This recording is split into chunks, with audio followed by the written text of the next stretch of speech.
안녕하세요. 7살 연하 남편과 결혼 10개월 차인 39 여자입니다. 결혼이 꽤 늦은 편이지요? 예전 20대 후반에 결혼을 목전에 두고 청첩장까지 돌리고 나서 파혼한 뒤로 2번 다시 결혼하지 않겠다고 다짐하고 혼자 살아왔습니다. 전문대 졸업 후 미용실 보조부터 시작해 지금은 제 이름으로 된 미용실 하나 갖고 있습니다. 요즘은 시국이 시국인지라 벌이가 예전만큼 되지는 않는데 그래도 한 곳에서 오래 장사해와서 입에 풀칠할 정도로는 벌고 살고 있어요. 미용실이다 보니 손님들이 제가 원하지 않아도 자기들 결혼 생활에 대해서 넋두리도 자주 해주시다 보니 결혼에 실패한 후로 다른 인연이 있지는 않을까 기대도 해봤지만 어느 순간부터 이것저것 재면서 사느니 차라리 혼자서 지내는 게 더 낫겠다는 생각을 하고 32살이 되던 해부터는 그 마음을 확실히 굳혀서 혼자서 지내기로 했는데 이렇게 덜컥 결혼을 해버리고 또 후회하고 있네요. 제가 연하남에 눈이 멀어서 제 팔자 제가 꼬았다고 손가락질 하실 분들도 계시겠지만 그래도 어디 하소연할 곳도 없고 제 이야기나 한번 해보도록 하겠습니다. 한참 거리두기다 뭐다 해서 장사가 한풀 꺾인 적이 있어요. 손님이 떨어지니 수입이 줄고 그 스트레스를 먹는 데다 풀다 보니까 몸이 엄청 불어나 있더라고요. 평생 눈치 안 보고 혼자 살지언정 그래도 제 자신을 가꾸는데 손을 놓지 말자는 주의여서 부랴부랴 헬스장을 끊어 운동을 시작하게 되었습니다. 신랑은 헬스장에서 만났어요. 헬스장에서 일하고 있는 트레이너였고 오며 가며 인사하며 자연스럽게 친해지게 되었는데 어느 날 신랑이 어떻게 제 연락처를 알아냈는지 제게 먼저 연락을 해서 저녁 식사나 같이 하고 싶다고 해오더라고요. 그렇게 몇 번 더 만남을 갖게 되었고 신랑이 저에게 교제를 요청해왔습니다. 헬스 트레이너라서 몸도 좋고 서글서글한 성격에 저도 호감이 가기는 했지만 7살이나 어린데다가 저는 결혼할 생각이 없었기 때문에 고민을 했어요. 남편이 결혼 생각까지 가지고 있는지는 몰랐지만 나이 차이가 많이 나는 부분이 가장 부담스러웠습니다. 그래서 거절을 했어요. 그쪽은 이제 30대 초반이지만 그렇다고 너무 이른 나이도 아니고 진짜 결혼할 상대와 진지하게 만남을 가져야 하는 것 아니냐고 정중하게 거절을 했어요. 그랬더니 남편이 그건 문제가 되지 않는다면서 몇 번이고 저에게 되물었고 저는 나이도 많고 결혼 생각도 이제 없다고 했더니 그건 상관없다고 오히려 자기 마음을 더 강하게 저에게 표현하더라고요. 그렇게 남편에게 설득당했고 저희는 교제를 시작하게 되었습니다. 사귀는 동안은 별 문제도 없었고 무난하게 만남을 지속해왔어요. 그러다 언젠가 지방에 계신 부모님 댁에 내려가 봐야 할 일이 생겼다고 말한 적이 있는데 출발하는 당일날 저희 집 앞에 옷을 차려입고 저를 기다리고 있더라고요. 부모님 댁에 같이 내려가자면서요. 저는 교제는 허락했지만 결혼할 생각이 전혀 없던 관계로 괜히 부모님 집에 남자를 데리고 갔다간 괜한 기대를 하게 만들 수도 있겠다는 생각에 한사코 거절했지만 기어코 남편은 저를 따라 부모님 집까지 내려갔습니다. 딸내미 시집 보내기는 글렀다고 생각하셨던 부모님이 제가 남자를 고향집까지 데리고 온 걸 보고는 기뻐서 눈물까지 흘리시더라고요.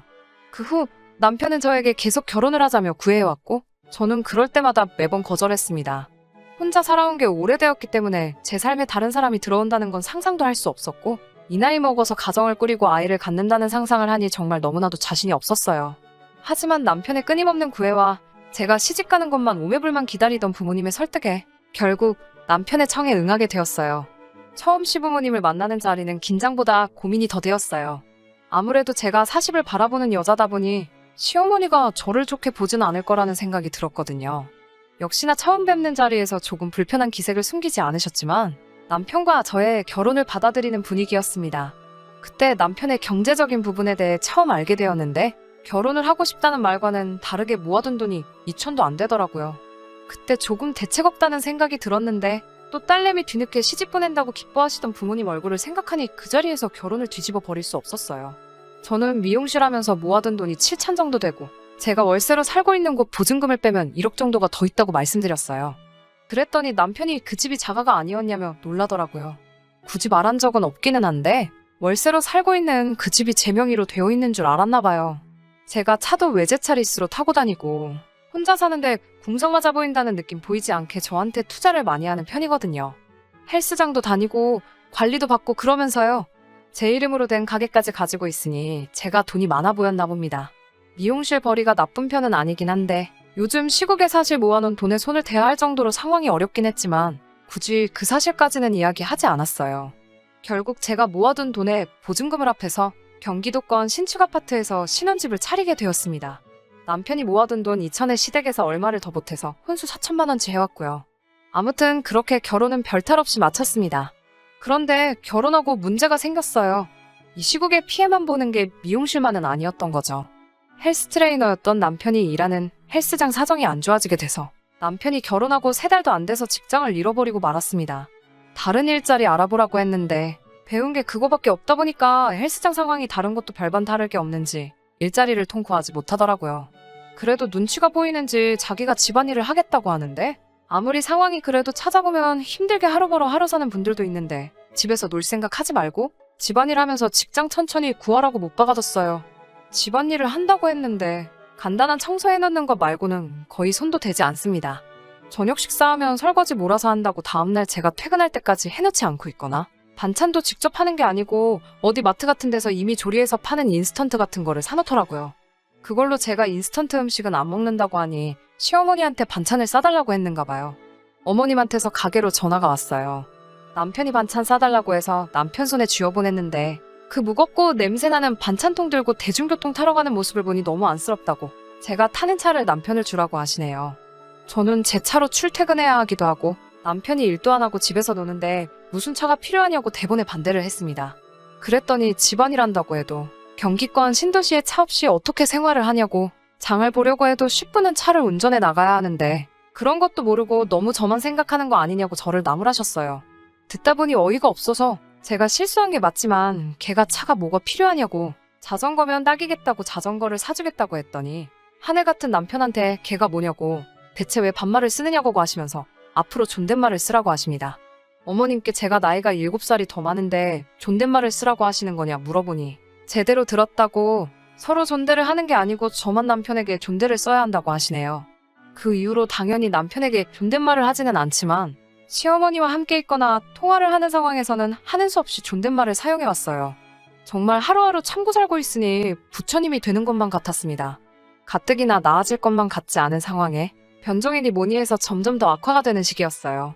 어느 날 남편이 어떻게 알았는지 저한테 시댁하고 친정하고 차별하는 거냐면서 화를 내더라고요.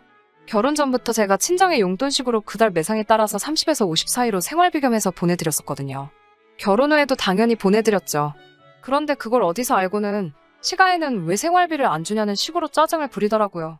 남편 입장에서는 차별이 맞을 수도 있지만 이건 결혼 전부터 드리던 거고 요즘 매출도 안 좋으니 양가에 드리려면 얼마 되지도 않는 돈을 반으로 나눠드려야 하니 돈 10만 원 가지고 뭘 드렸다는 기분도 안 나잖아요.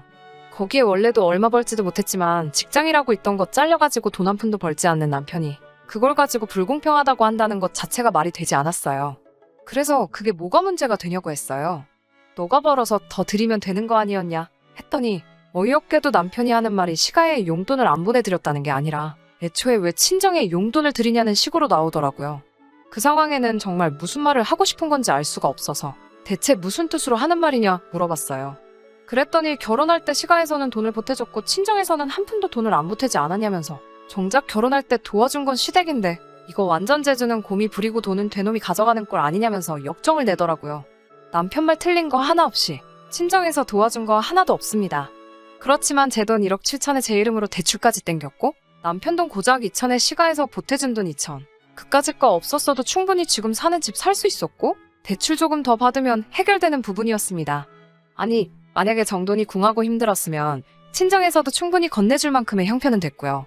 아무리 제가 나이차가 많이 나도 제가 매달려서 한 결혼도 아니고 그렇다고 형편 기우는 결혼을 한 것도 아닌데 이 남자가 대체 왜 이러는가 싶더라고요. 고작 돈 4천 가져온 거 가지고 저 혼자 벌고 있는 돈을 이리 빼먹고 저리 빼먹고 하려는 건가 싶더군요. 늦은 감이 있지만 저는 그때 깨달았습니다.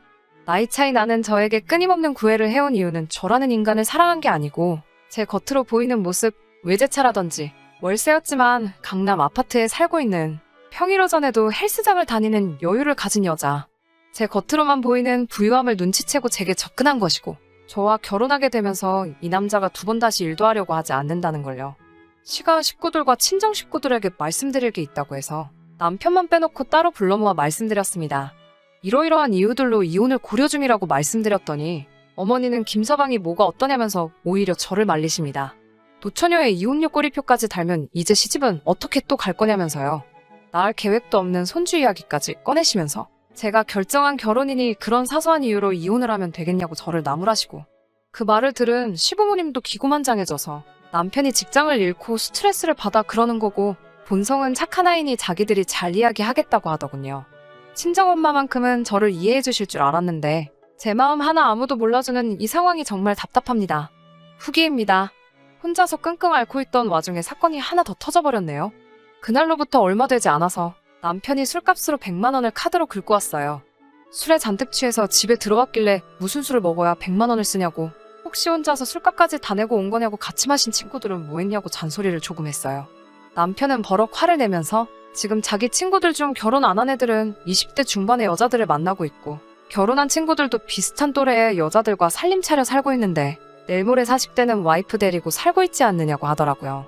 그게 무슨 말이냐 물었더니 그래야 마누라가 자기 떠받들고 사는 걸 알고 면이 서지 않겠냐는 말도 안 되는 소리를 하더라고요. 처음으로 집에서 방방 날뛰면서 고래고래 소리를 지르며 이제 더는 못 살겠다고 이혼을 하자고 소리를 질렀어요. 남편이 기다렸다는 듯이 오냐, 알겠다면서 순순히 합의 이혼을 해주겠다고 하더라고요. 이혼 전문 변호사를 찾아간 자리에서 남편은 그 시꺼먼 속내를 다 보여주더라고요. 이혼 시 공동명의로 된 아파트 재산 분할에 관한 질문부터 하더라고요. 변호사님이 조금 애매하다는 표정으로 혼인기간이 짧은 데다가 아파트는 오롯이 저의 재산으로만 마련이 되었다는 증거가 명백하기 때문에 아무리 공동명의일지라도 아파트는 재산 분할 대상에 전혀 포함이 되지 않는다고 하더라고요. 제 외제차도 리스로 타고 있는 거라 당연히 포함이 안 되고 남편이 가지고 갈 수 있는 건 신혼집에 사놓은 혼수들 뿐이라고 하더군요. 남편의 일그러진 표정을 보니 뭔가 계획대로 되질 않아서 많이 당황한 듯한 얼굴이었습니다. 그 얼굴을 생각하면 지금도 속이 후련해요. 똥 씹은 표정으로 사무실을 나오면서 저한테 다시 잘해보자고 말하고 싶은데 자기가 질러놓은 게 있으니 아무 말도 못 꺼내고 똥 마려운 강아지 마냥 안절부절 못하던 모습이 아직도 기억나네요. 결국 저희는 합의 이혼을 하기로 했고 지금은 숙려기간 중입니다. 남편은 웬일로 직장을 구했고 저한테 그 어느 때보다 잘하고 있어요. 친정에도 용돈을 보냈다는 식으로 생색도 내고 있고요. 제 마음을 돌리려고 하는 뻔한 속셈이죠. 하지만 저는 이 결혼 끝낼 생각입니다. 남편이 반성을 하고 새로운 사람으로 태어나도 여태껏 혼자 살아오면서도 아무런 어려움 없이 잘 살아왔고 제 인생에서 이 남자가 사라진다고 해도 달라질 거 하나 없으니까요. 남편이랑 사는 건지 애를 키우는 건지도 모르겠고 깨가 쏟아지는 신혼생활도 아니고 제가 무슨 부귀영화를 누리려고 이 결혼을 했는지 후회가 되긴 하지만 이제 이렇게라도 정리하고 다시 저만의 삶을 살 수 있게 되어서 너무 후련하고 행복합니다. 후기까지 포함하면 굉장히 긴 이야기인데 고구마 참으시면서 끝까지 들어주신 여러분들께 정말 감사드립니다. 이만 여기서 사연 마치도록 할게요. 끝까지 들어주셔서 감사합니다. 오늘의 사연은 여기까지입니다. 구독과 좋아요, 알람 설정 부탁드리고 더 좋은 사연으로 다시 찾아뵙겠습니다. 감사합니다.